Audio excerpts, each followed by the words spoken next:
할렐루야. 우리 사랑하는 성도 여러분, 이 시간 좌우에 계시는 우리 성도님들과 함께 인사하겠습니다. 복음이 능력입니다. 복음이 지혜입니다.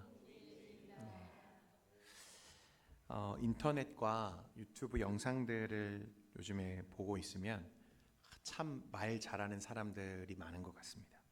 자기 개발과 동기부여에 관련된 영상들을 보고 있노라면 정말 마음을 울리는 그런 감동적인 표현들로 사람들의 마음을 이끌어내는 기술들이 탁월한 사람들이 많은 것 같아요.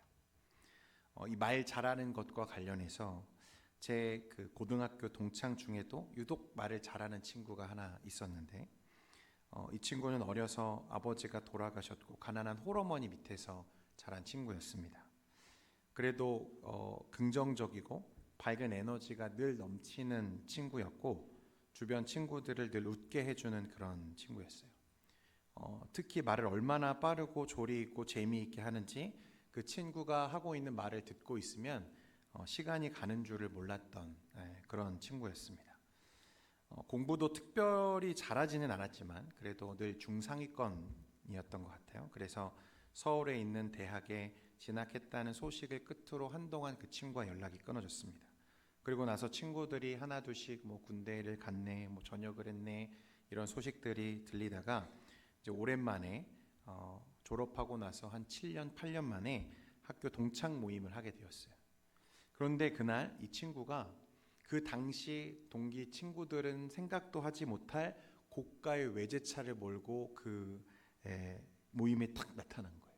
친구들이 놀랐죠. 야, 이게 어떻게 된 일이냐. 이야기를 들어보니까 가난했기 때문에 대학에 다니면서 계속해서 아르바이트를 해야만 하는 상황이었다는 거예요. 그러던 중에 한 큰 학원에 아르바이트로 그 데스크에서 입시 상담을 해주는 일을 하게 되었는데, 이 친구가 입시 상담을 하기만 하면 어떤 일이 일어나는 거죠? 부모들이 이야기를 듣고 아이들을 다 학원에 등록을 시키는 거예요. 그래서 이 친구가 일하기 시작하면서 학원의 수입이 수직적으로 상승하는 걸 보고 이 학원의 대표가 이 친구를 전속으로 계약을 해서 일을 시키기 시작했습니다. 그래서 처음에는 실장으로, 뭐 팀장으로, 나중에는 부원장까지. 그래서 20대 중반에 이미 연봉이 억대 연봉을 받는 이 상황이 된 거죠. 그래서 친구들에게 보란 듯이 외제차를 타고 나타나서 부러움을 샀던 적이 있어요. 이게 말 잘하는 것도 능력이다, 재능이다, 그런 생각이 들고, 특히 요즘 시대에는 이게 굉장히 부각이 되는 그런 재능 중에 하나인 것 같아요. 여러분, 우리 시대는 분명히 말과 정보가 좀 넘쳐나는 시대가 아닌가 그런 생각이 듭니다. 뭐 유튜브도 그렇고 인스타그램, 팟캐스트, 이것들을 켜기만 하면 수많은 명언들, 또 수많은 어떤 좋은 말들이 홍수처럼 정보들이 밀려 들어오죠. 그래서 우리는 어느새 말의 기술에 더 익숙해져 있고 말 잘하는 사람이 인정받는 그런 세상에 살고 있지 않은가 그런 생각을 하게 됩니다. 그런데 여러분, 그렇게 정보와 세상에 이 지혜로운 말이 넘쳐나는 이 정보 홍수의 시대를 살면서 왜 우리는, 또 이 사회는 여전히 영혼의 갈증과 갈급함을 해소하지 못하고 있는가 하는 것이 우리가 오늘 이 시대에 던져야 하는 질문이 아닌가 싶습니다. 유튜브를 켜기만 하면 오늘날 가장 유명하다고 내노라 하는 교회의 목사님들의 설교가 쏟아져 나오고, 이분들의 설교를 듣고 있다 보면 부러울 정도로 말씀을 잘하는 분들이 많이 계시죠. 그런데 그런 정보가, 그런 설교가, 그런 말이 막 넘쳐나는 이 세상이 왜 여전히 변하지 않는가? 왜 세상은 여전히 이 모양일까? 여러분, 그렇기 때문에 무엇을 알게 되냐면 말과 이 세상의 지혜가 가진 한계가 여기까지구나 라는 것을 우리가 알게 된다는 거예요. 여러분, 말은 우리의 영혼을 바꾸지 못합니다. 여러분, 말의 지혜는 우리를 잠깐 동하게 하고 단기간 우리의 삶을 좀 더 나은 방향으로 우리의 삶의 동기부여가 될지는 몰라도, 여러분, 우리의 영혼을 죄 가운데서 건져내는 것은 분명 말의 지혜가 아니라는 사실입니다. 여러분, 이 사실을 우리가 꼭 기억할 필요가 있어요. 여러분, 왜 그러냐면 우리 주님은 우리를 말로 구원하지 않으셨습니다. 할렐루야. 주님은 우리를 말로만 사랑하신 분이 아니셨어요. 말씀이신 우리 주 예수님, 하나님이신 그분께서 육신을 입고 이 땅에 직접 내려오셨고, 우리를 위해 순종하는 삶을 사셨고 오늘 우리가 묵상했던 것처럼 십자가 위에 대신 죽어주시는 행동으로 주님은 우리의 구원을 이루셨지 말로 우리를 사랑하시고 말로 우리를 구원하신 분이 아니시라는 것입니다. 이것이 기독교 신앙에서 매우 중요한 핵심 중 하나예요. 여러분 오늘 본문 4절과 5절에도 보면 사도 바울은 우리에게 뭐라고 말씀하고 있냐면 4절과 5절 말씀 같이 한번 읽겠습니다. 시작. 내 말과 내 전도함이 설득력 있는 지혜의 말로 하지 아니하고 다만 성령의 나타나심과 능력으로 하여 너희 믿음이 사람의 지혜에 있지 아니하고 다만 하나님의 능력에 있게 하려 하였노라. 아멘. 바울은 우리에게 그리스도와 그가 십자가에 못 박힌 것 외에는 내가 아무것도 알지 않기를 원하노라 라고 말했고, 그리고 나서 뭐라고 말하냐면 나는 그 십자가의 복음을 설득력 있는 지혜의 말로 너희에게 전하지 않았다는 거예요. 무엇으로 전했냐면 성령의 나타나심과 능력으로 하였다고 그렇게 말하는 거죠. 그러나 내가 가르친 것은 사람의 지혜, 말의 기술이 아니라 설득력 있는 말하는 기술이 아니라 성령의 능력으로 복음을 전했다고 이야기하고 있다는 거예요. 여러분 사실 바울이 그렇게 말할 수 있고 말할 수밖에 없었던 이유가 있어요. 왜냐하면 이 바울도 다메섹 도상에서 부활하신 예수님을 만났고 그곳에서 무엇을 경험했습니까? 성령의 임재와 역사를 직접 체험한 사람이기 때문에 그런 거예요. 여러분 세상의 지혜, 말의 지혜에 있어서 바울은 탁월한 사람이죠. 누구에게도 뒤지지 않을 만큼 많은 학문적 소양을 가진 사람이었어요. 사실 학자들이 연구해 보면 바울의 그 특별함은 말에 있지는 않았습니다. 말을 그렇게 잘하는 사람은 아니었던 것 같아요. 바울의 특별함, 탁월함은 어디에 있었습니까? 글 쓰는 능력에 있었어요. 그래서 하나님은 바울을 통해서 신약 성경의 3분의 2가 넘는 분량을 바울을 통해서 쓰게 하시죠. 여러분 그러니까 이 바울은 당시로 따지자면 세상 그 누구와도 견주어도 부끄럽지 않을 만큼 학문적 소양이 뛰어난 사람이었다는 것입니다. 많이 배웠고 많이 아는 사람이었어요. 엘리트 지식인이죠. 그런데 그는 예수님을 만나기 전까지 다메섹 도상에서 부활하신 주님을 만나고 성령의 임재와 능력을 경험하기 전까지 무엇을조차 몰랐죠? 자신이 죄인인 것과 내 안에 구원의 생명이 없다는 사실조차도 나는 깨닫지 못했다고 지금 말하는 거예요. 그러니까 세상의 가장 높은 지혜, 세상의 가장 높은 말의 기술, 그런 것들조차도 사실은 알 수 없는 하나님의 지혜가 있다는 것입니다. 그 이유는 우리의 믿음이 사람의 지혜에 달려있지 아니하고 다만 무엇에? 하나님의 능력에 있기 때문이라고 오늘 우리에게 말씀하고 있는 거예요. 여러분 다시 말씀드립니다. 말의 능력이 있는 것이 아니에요. 사람의 말이 우리를 구원하는 것이 아닙니다. 하나님의 말씀, 하나님의 능력이 우리를 구원하는 것입니다. 그래서 자신은 화려한 말이나 인간적인 수사학, 철학적 논리를 사용하지 않았다고 말합니다. 그 대신에 그는 성령의 나타나심과 능력으로 복음을 전했다고 고백하는 거예요. 그런데 어째서 고린도 교회 성도들아, 너희는 어째서 지금 그 말의 힘과 이 세상의 지혜를 더 의지하려고 하냐고 오늘 말씀하고 있는 것입니다. 여러분 우리가 이미 이야기했지만 고린도는 철학과 수사학의 중심지였어요. 고린도 사람들은 설득력 있고 논리적인 웅변술의 깊은 매력을 느끼고 있고 교회 안에서도 그런 기대감이 있는 거죠. 하지만 바울은 이 말의 기술, 세상의 지혜가 복음과는 거리가 멀고 그 복음의 역사와 능력을 오히려 가리거나 약화시킬 수 있다는 사실을 경계하면서 오늘 고린도 교회 성도들에게 편지하고 있는 거예요. 바울이 지금 사용했던 이 지혜의 말이라는 단어는요, 당시 그리스 사회에서 매우 중요하게 여겨졌던 수사학적인 기술을 말하는 거예요. 말하는 기술이죠. 탁월하게 말을 잘하는 것, 그리고 설득력 있게 말하고 논리적으로 말하는 기술, 그것이 이 지혜의 말입니다. 고린도 사람들은 설득력 있는 웅변가를 통해서 철학과 진리를 배우기 기대하고 있지만 바울은 그들의 기대를 의도적으로 지금 비난하는 거예요. 왜냐하면 사람들을 감동시키는 웅변보다, 말의 기술보다, 세상의 지혜보다 성령의 실질적인 역사가 더 본질적인 능력이라는 것을 말하고 싶기 때문에 그렇습니다. 여러분 복음은 설득한다고 해서 믿게 되는 것이 아닙니다. 성령의 능력으로 그 마음이 열려져야 깨달아지는 거예요. 그러니까 말을 잘한다고 해서 우리가 믿음을 갖게 되는 게 아니라 성령이 우리의 마음에 실제로 역사하시고 우리의 마음을 두드리실 때 우리의 마음이 변화되게 됨을 말하는 것입니다.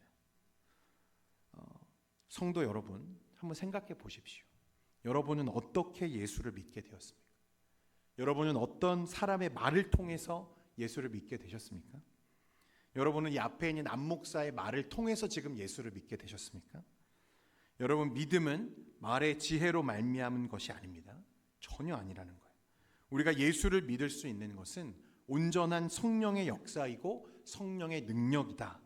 그러니 우리가 믿고 의지할 것은 무엇입니까? 세상의 말이 아니라 하나님의 지혜라는 것을 말하고 있는 거예요.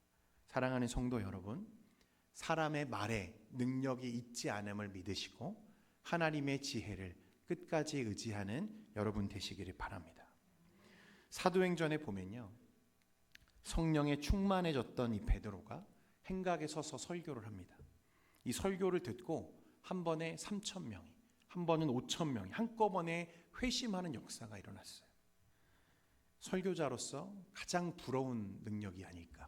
한 번 설교하면 3,000명이 회심하고 5,000명이 회심하고, 이 앞에 있는 안 목사가 설교할 때 그런 역사가 일어나면 참 좋겠지만 하나님 그런 역사를 저에겐 주시지 않는 것 같아요. 여러분, 여기서 우리 군중에게 동시에 일어난 이 회심, 여러분, 이 회심은요 그냥 단순하게 내가 잘못 살았구나, 조금 더 좋은 사람이 되어야겠다 라는 것을 깨달은 정도가 아니에요. 우리가 수요 예배 때도 이야기했지만 모든 자아가 전인격적으로 무너져 내리는 실제, 그것이 바로 회심입니다. 여러분, 베드로는 어부잖아요. 그는 많이 배운 사람도 아니었어요. 그는 특별한 웅변가도 아닙니다. 그런데 어떻게 그의 말을 듣고 그 많은 사람들이 한꺼번에 동시에 자신의 전인격적인 삶을 부인하고 예수께로 돌이키는 일이 가능할 수 있었는가? 말의 힘이었을까요? 여러분, 아니었다는 거예요. 성령의 강력한 역사였습니다. 성령께서 그 자리에 역사하셔서 베드로의 말에 권세를 더하시고 그 말을 듣는 자들의 마음을 찔리게 하시고 돌이키게 하는 하나님의 역사가 그 자리에 일어났다는 거예요. 성도 여러분, 그러므로 오늘 이 말씀은 오늘날 우리 교회와 저와 여러분에게 큰 도전이 되는 말씀입니다. 복음은 우리가 얼마나 말을 잘하느냐가 아니라 하나님이 직접 역사하시는 그 순간을 통해서만 우리의 믿음이 시작된다는 것을 말씀하고 있는 거예요. 바울은 그래서요, 내 말을 들으라고 말하지 않습니다. 내 말에 힘이 있다고 말하지 않았어요. 내가 전한 복음은 우리 주 예수 그리스도, 오직 십자가에 죽으시고 다시 사신 우리 주님이 복음이요 하나님의 능력 자체라고 우리에게 말씀하고 있습니다. 성도 여러분, 많은 교회와 성도들이 속고 있는 것이 이거예요. 말 잘하는 목사, 설교 잘하는 목사. 제가 존경하는 저의 은사 되시는 교수님이 그런 말씀을 하세요. 여러분, 설교를 잘하는 게 과연 무엇입니까? 말을 잘하는 게 설교를 잘하는 것입니까? 여러분, 설교를 잘하는 것은 바르게 설교하는 것이 잘하는 것입니다. 이렇게 말씀하셨어요. 그러니까 말을 탁월하게 잘하는 것이 능력이 아니라 설교를 바르게 할 수 있는 것이 진짜 필요한 설교자의 능력이라는 거예요. 목사의 말은 아무런 힘이 없어요. 여러분, 그러므로 우리가 집중해야 될 것은 사람의 말이 아니라 그 설교 가운데 우리에게 실제로 역사하시는 성령의 음성에 여러분 주목하셔야 되는 거예요. 목사의 말에는 아무런 힘이 없고 능력이 없어요. 제가 아무리 여러분 앞에서 좋은 말로, 듣기 좋은 말로 여러분들에게 말을 해도 그 말에는 아무런 능력이 없어요. 그 말을 통해 역사하시는 분은, 실제하시는 분은 누구십니까? 성령 하나님이세요. 그러므로 여러분이 구해야 하는 것은 우리 안 목사가 설교를 잘하기를 구하는 것이 아니라 성령의 역사를 구하시는 여러분 되시기를 축원드립니다. 계속해서 말씀해 보면 바울은 하나님의 지혜는 감추어진 지혜라고 우리에게 말씀해요. 우리 2장 7절과 8절 말씀 같이 한번 보겠습니다. 2장 7절과 8절입니다. 시작.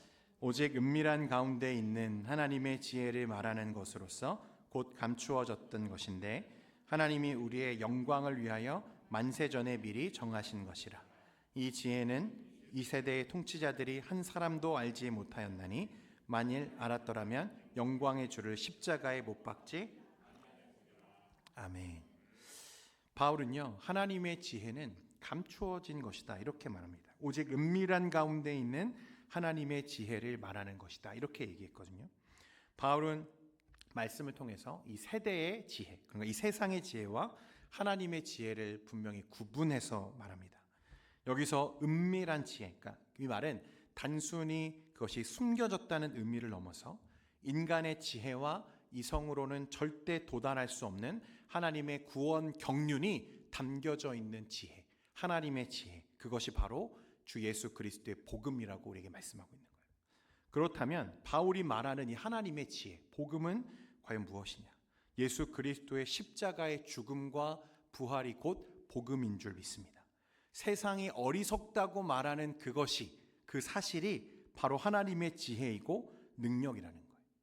여러분, 고린도전서 1장 22절과 23절에 보면요, 유대인은 표적을 구하고 헬라인은 지혜를 찾으나 우리는 십자가에 못 박힌 그리스도를 전하니 유대인에게는 거리끼는 것이요 이방인에게는 미련한 것이로되. 이 십자가 안에 있는 하나님의 지혜와 능력이 담겨 있다. 여러분, 이것이 사도 바울의 주장의 핵심이에요. 이 십자가 안에 하나님의 지혜가 오롯이 담겨져 있고 그 복음만이 우리를 구원하는 능력이다라고 말하는 것입니다. 여러분, 왜 이 십자가, 세상은 미련하다고 말하는, 어리석다고 말하는 이 십자가 복음이 하나님의 지혜인가? 세상 사람들은 하늘에서 내려오신 그 하나님이 자기 백성을 위해 십자가에 죽어주셨다는 사실을 잘 이해하기 어렵고 받아들이기가 어려운 거예요. 왜 하나님이 육신을 입고 이 땅에 오셔서 우리를 위해 죽으셔야 하는데 그게 사람들에게는 이해가 되지 않는 거죠. 그런데 왜 그것이 하나님의 지혜인가? 여러분, 하나님은 사랑이십니다. 믿으십니까? 하나님은 사랑이시죠. 이건 참 진리입니다. 그래서 하나님은 우리를 사랑하셨고 우리를 죄 가운데 버려두지 않으시고 어떻게 하시죠? 구원하시고자 하나님은 작정하셨어요. 그런데 여기에 문제가 하나 있습니다. 무엇이냐면 하나님은 사랑이시지만 또한 어떤 분이시냐면 공의로우신 분이시죠.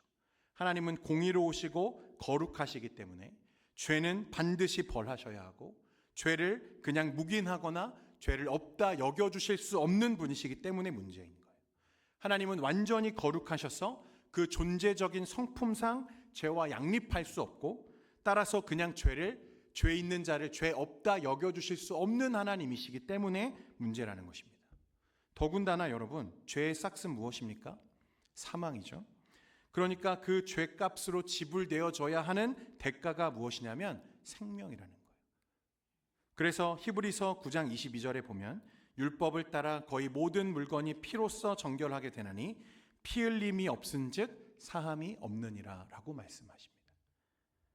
여러분, 죄인을 죄 없다 여기시거나 그것을 모른 척 하시는 것은 하나님의 이 거룩한 성품, 공의로우신 하나님의 성품과 존재를 하나님 스스로 훼손하는 일이 된다는 말입니다.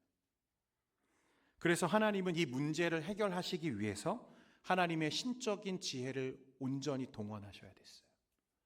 하나님의 지혜를 동원하셔야 됐다는 것입니다. 하나님의 거룩과 그 성품을 손상시키지 않으면서 동시에 저 사랑하는 자들을 죄에서 구원할 수 있는 유일한 길은 십자가 위에 자신의 독생자 예수 그리스도를 대신 죽게 하는 것 밖에는 없었다는 말입니다. 예수님이 우리의 죄를 대신 지시고 죽어주심으로써 하나님의 공의는 만족되었고 우리를 향한 하나님의 사랑은 이 땅 가운데 완전히 확증되었다는 거예요. 그래서 이 십자가 복음만이 하나님의 지혜이다라고 말합니다.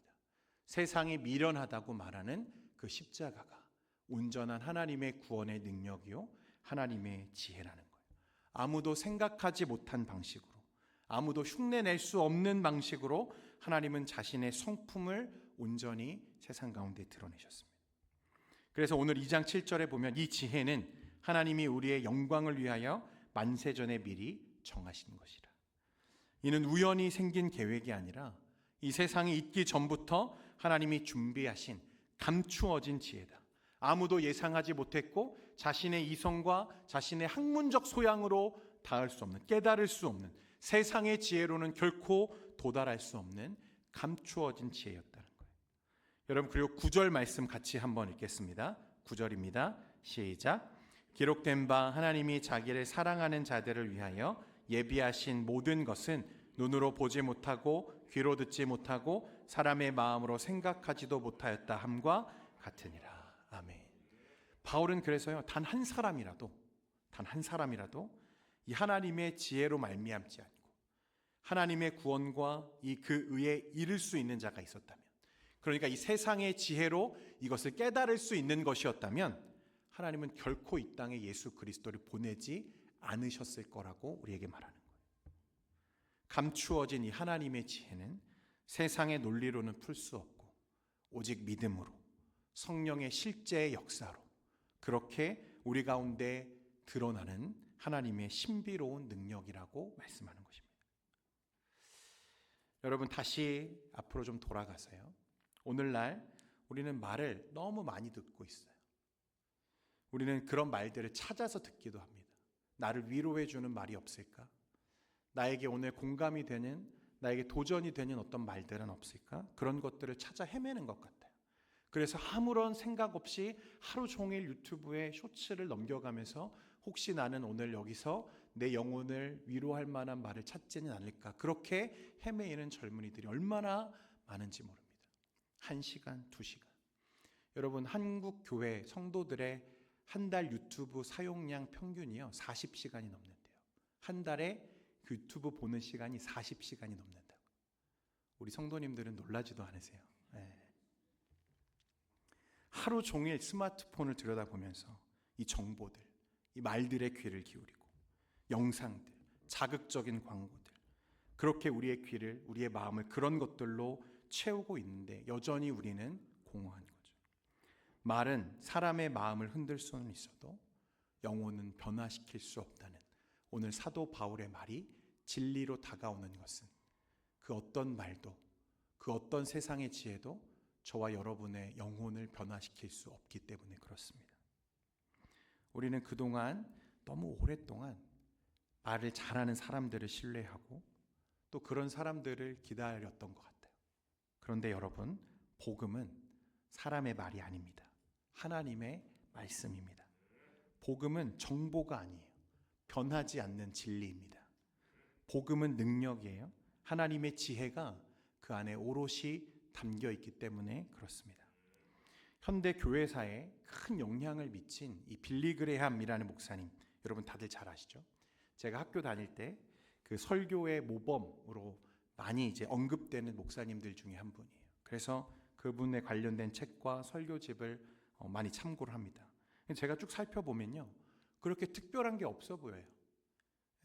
그의 설교는 늘 똑같은 말을 반복합니다. 하나님이 여러분을 사랑하십니다. 예수 그리스도가 십자가에서 여러분을 위해 죽으셨습니다. 이 말이 늘 반복이에요. 똑같은 말을 계속해요. 그런데 그 단순한 복음에 여러분 수만 명이 하나님 앞에서 통회하며 회개하는 역사가 일어나요. 왜 그럴까? 어떤 사람이 물었어요. 당신이 전하는 메시지는 참 단순한 것 같은데 왜 이렇게 많은 사람들이 감동을 받고 반응합니까? 그가 이렇게 말합니다. 제 말에는 아무런 능력이 없지만 그 말에 성령께서 역사하실 때 하나님의 나라가 우리 가운데 임하는 것입니다. 성도 여러분, 말에, 사람의 지혜에 여러분 하나님의 변화가 있는 것이 아닙니다. 성령의 역사가 우리가 찾고 구해야 되는 오늘날의 유일한 하나님의 능력인 줄 믿습니다. 그러니까 저와 여러분이 오늘 이 고난주간 금요기도회를 보내면서 우리 교회가 함께 기도하고 또 구해야 하는 것은 무엇이겠는가? 그 말씀을 통해 살아 역사하시는 성령의 실제 역사, 성령의 음성을 구하는 저와 여러분 되기를 소망합니다. 말의 기술이 아니라 복음의 능력. 여러분, 이 안목사의 설교는 다 잊으셔도 돼요. 그렇지만 이 말씀을 듣는 가운데 여러분의 심령을 지금 두드리시는 성령 하나님의 실제와 그 음성에 여러분 귀를 여셔야 됩니다. 그 말씀을 들으셔야 돼요. 오늘 목사의 설교를 주목할 게 아니라 우리를 위해 십자가에 달려 죽으신 그 예수님께 여러분들의 시선을 고정하고 그 하나님의 지혜, 세상에서는 다 알 수 없는 그 지혜에 여러분의 시선과 마음을 들이기 시작해야 돼요. 그래서 우리가 이 시간에 기도해야 할 것이 있다면, 하나님, 제가 말을 듣는 것이 아니라, 말 잘하는 사람이 되는 것이 아니라 성령께 붙들린 사람이 되게 해주십시오. 하나님, 말을 잘하는 사람이 아니라 내가 예수 닮은 사람이 되게 해주십시오. 하나님, 말만 하는 것이 아니라 실제로 사랑하고 복음을 살아낼 수 있는 사람이 되게 해주십시오.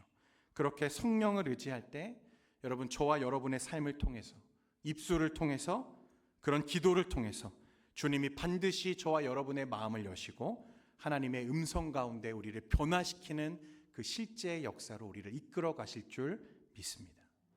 우리 이 시간에 그런 하나님의 역사를 조금 기대하면서, 하나님, 오늘 이 밤에 나에게 좀 말씀해 주십시오. 하나님의 음성을 듣게 해 주십시오. 하나님의 실제의 역사, 내 마음을 공허하게 울리는 그런 사람의 말이 아니라 하나님의 음성, 내 마음을 변화시키고 내 전 자아를 굴복시키는 하나님의 능력, 그 성령의 음성을 내가 들을 수 있도록 주님 역사해 달라고 오늘 기대하는 마음으로 오늘 기도의 자리에 나아가는 저와 여러분 되기를 소망합니다.